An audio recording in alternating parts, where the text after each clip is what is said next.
So, ayan na yung bagong assemble na cat house ni Siopaw.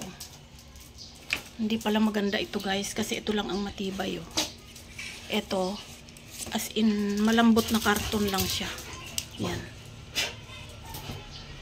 Kahit siguro 2 kitten, bibigay talaga yan. Bumigay si Siopaw dyan eh. Yan o.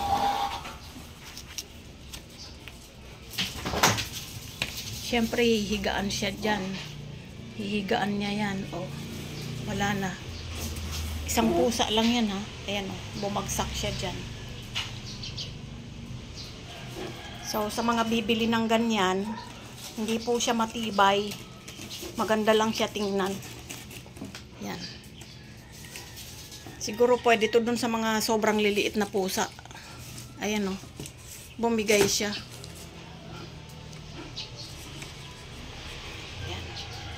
Huwag ka nang aakyat ulit. Bumagsak. Ayan o. Hindi yan inano ng aso kundi pusa. Kasi sobrang nipis pala nito o box lang siya. Box. Sana yung medyo matigas-tigas na box naman ang ginawa nila dyan.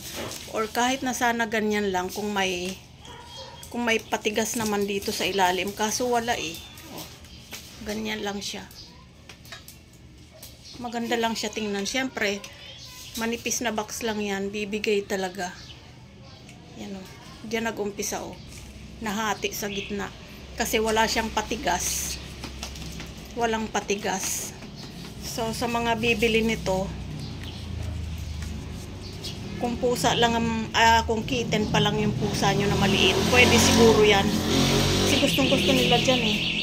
Pero kung ganyan nakalaki, oh, delikado pa oh. Kinakain nila yung tornilyo.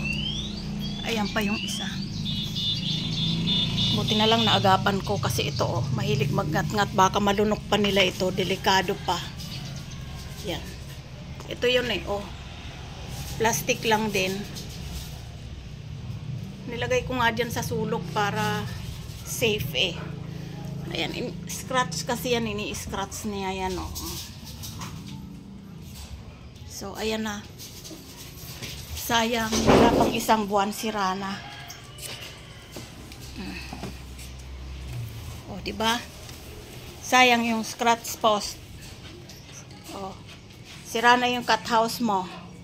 Sobrang bigat mo eh. O, ayan. Gustong-gusto niya yan. Pupunta dyan.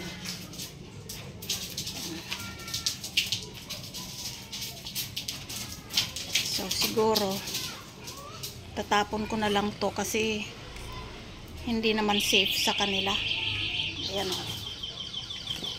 Gusto pa naman ni Siopaw dyan.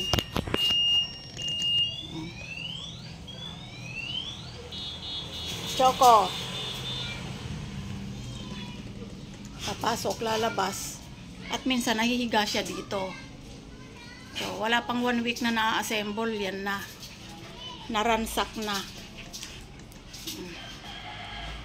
Hindi ka na makakaakyat dyan kasi nabali pati ito oh. Sobrang nipis. Siguro kung meron din dito sa gitna. Yung patigas lang. Para lang medyo tumibay siya. Kasi oh, hindi talaga siya matibay oh. Oh. Karton siya eh. Karton na pinagdikit-dikit. Hindi katulad nung isang kay Kisame. Ito oh. Itong kay Kisame, kahoy. Kahoy talaga ito. Tapos napapalitan ng yarn yan. O kahit na pinalitan ko na yan, sira na ulit. Ito, si Siopaw din ang nakabutas niyan. Nabutas niya yan. So bala ko nga bumili ng pangpatsi dyan para ma-repair ko ulit. Kay Kisame yan eh. So para sana tig-isa sila. Para sana tig-isa sila ng ganyan. Ganto. Oh, Siopaw. Wala ka na. Oh, tingnan mo. Ini-scratch kasi yan eh. Eh, kung ganyan na napakanipis naman yan pala. Eh, talagang magigiba ka agad yan. Wala kasing pampatigas dito sa gitna eh. Walang pampatibay oh. Wala. Ito lang na karton. Eh, syempre, pusa yan eh. Aakyatin niya yan. Dito siya natutulog minsan. O, naglundo na. O, ayan. Kaya dun sa may mga pusa, kung kasing lalaki ni Kisame at ni Siopaw ang inyong mga pusa, ay huwag kayong bumili nito.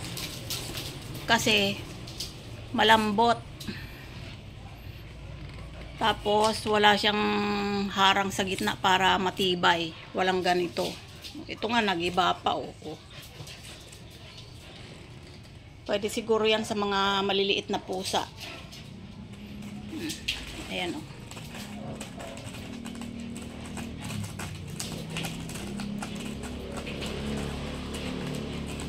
Naglalaglagan yung karton o. Kaya pala tuwing maglilinis ako ay maraming karton ng mga napipira-piraso. Kasi hindi yan yarn. Karton talaga. Hindi katulad nung kay Kisame, ayun o. Yarn yun eh. So, pag pinalitan mo, at least nagtatagal siya ng 1 buwan bago maparpar ng mga yan.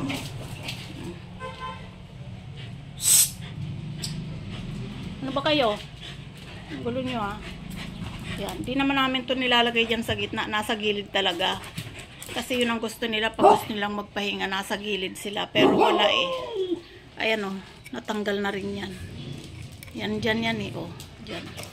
Dyan. Pero wala eh. Bumigay na. Sayang no. Maganda pa naman. Siguro talaga maganda magpasadya. Gusto pa naman ni Siopaw to oh. Pero si Choco, kinakain niya yan. Kaya delikado rin. Kasi baka malunok niya eh. Mabilaukan siya. Ayan si Siopaw. Si Kisame nasa loob naman. Wala na. Namnamin nyo na yan. Itatapon ko na yan. Yan o. Sila lang dyan dalawa lagi. Pero wala. Ni-scratch niya din yan. Malamang mabutas na rin yan sa kaka-scratch niya. Kasi napupush niya palabas eh. O. Gumagalaw. Gumagalaw siya. Kasi nga wala namang patigas. Si Choco hindi naman kasya dyan. Silang dalawa lang talaga naglalaro dyan. Kaya yan o. Sayang. Sayang ang pera. Binili na lang sana ng bola. Ng Choco na yan.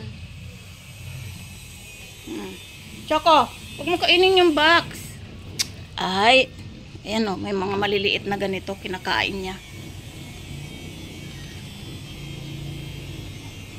Ano ba yan? Ba't nakatanghod kayo lahat? Aga-aga o, pagod na. Pagod na sa kakaharutan. Sa gilid yan guys, nakalagay o. Dito yan sa tabi ng kulungan niyan o. Siopaw nung kuting pa. Ayan dyan o. Kaya hindi yan madadaan-daanan na itong mga dagols. Ayan. Kitang-kita yan. Naglundo, bumagsak yung pusa dyan sa ilalim. Yan. So, ayan. Bye-bye na. Itatapon na yan. Say bye-bye sa cat house. Bye-bye sa cat house. Bye-bye na. Ay, hindi ko pa matanggal. Ayan si Choco sa ilalim. Tingnan mo, matapang siya pag nasa ilalim.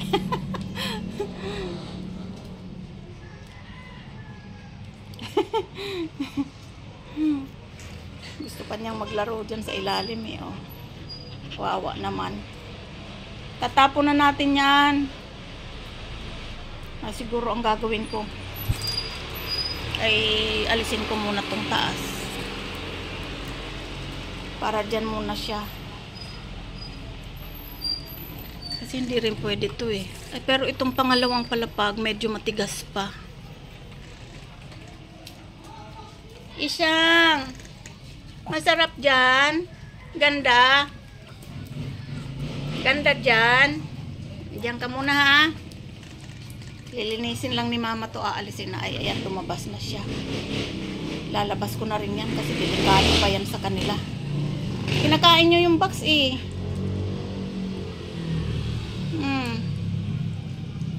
Umalis na siya. So, bye-bye na sa cat house mo. Siopaw, unang cat house mo, naransak ka agad. Isang, bye-bye na. bili na lang ng bago si ate yung matibay yung kahoy. Kasi kung ganyan na box, made of box, wala. Isang linggo lang sa inyo.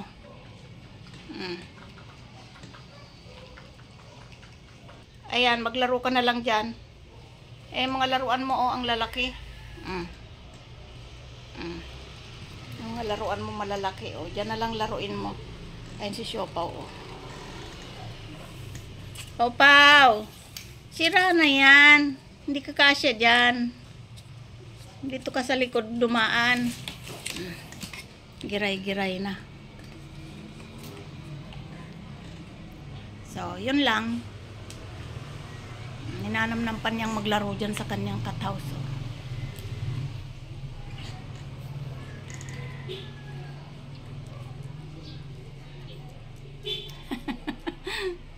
Wala na, pag umakyat ka dyan, mahuhulog yan.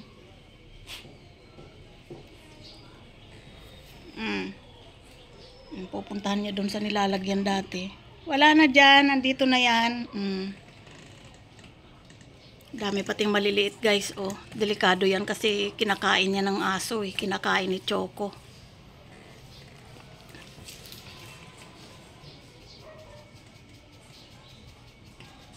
Sayang. Ang ganda pa naman.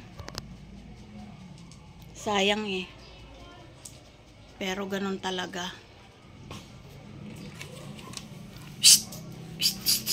Ay, ay, ay.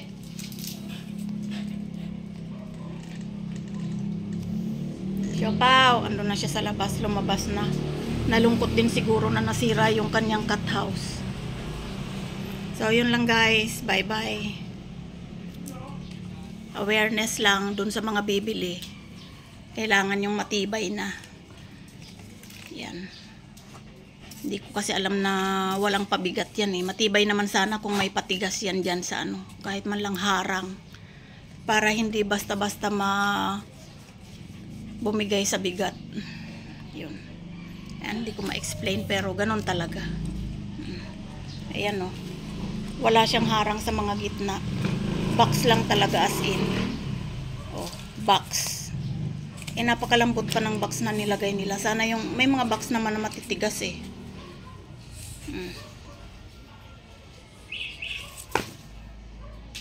Wala. Buti na lang malambot yan. Kahit nahulog si Siopaw eh, hindi naman siya nasaktan. Kasi sa ilalim naman yung bagsak niya. At ang pusa naman ay marunong tumalon. Kaya okay lang siya, chill lang nung bumagsak. So, bye guys. Awareness lang.